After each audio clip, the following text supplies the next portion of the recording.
On s'est tous, à un moment donné ou à un autre de notre vie, tant dans le domaine privé que professionnel, retrouvés face à quelqu'un qu'on sait pertinemment qu'il ment. Vous savez, ce moment où une colère noire monte en vous? Aujourd'hui, je vais partager avec vous comment garder son calme face à quelqu'un qui ment. Assalamu alaikum, big up à toutes et à tous, j'espère que vous allez bien. Je me présente, Coach Big Up, votre coach de vie en développement personnel et organisationnel. Bienvenue dans le bus, mes très chers stylers. Notre destination aujourd'hui, c'est garder son calme face à quelqu'un qui ment. Mais avant cela, mes chers amis, chers membres de la communauté du Big Up Style, mes très chers stylers du bus, je vous demande s'il vous plaît de prendre le temps d'aller sur tous les réseaux sociaux, @coachbigup en un mot et en minuscule, et d'aller aimer, suivre, commenter et partager mes pages, mais aussi mes publications. Je vous remercie d'avance. Alors j'ai choisi pour vous 3 clés puissantes pour garder son calme face à quelqu'un qui ment. La première, c'est la respiration. Alors, vous prenez le temps d'inspirer pendant 4 secondes par les narines, et puis de bloquer, et puis d'expirer par la bouche.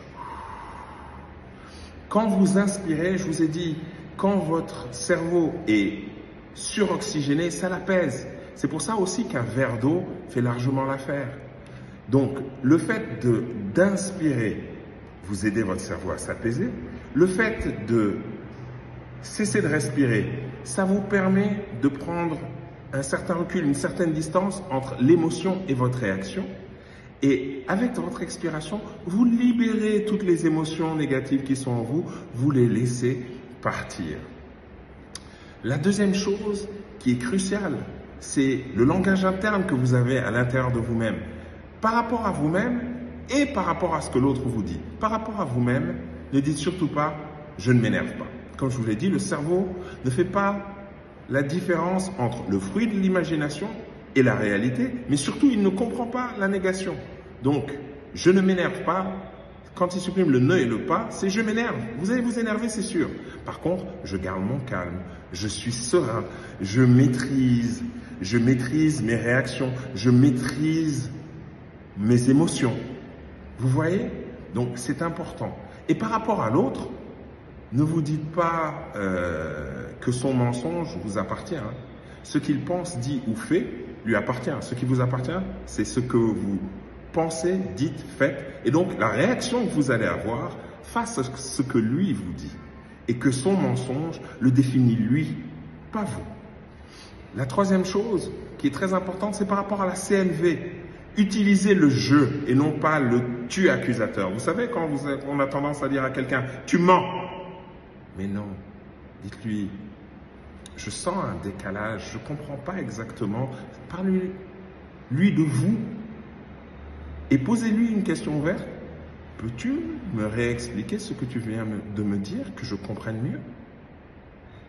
Et là, vous mettez la balle dans son camp. Et rappelez-vous, le mensonge des autres ne vous définit pas, ne vous appartient pas. Laissez cette personne avec son mensonge, son mauvais comportement en fait.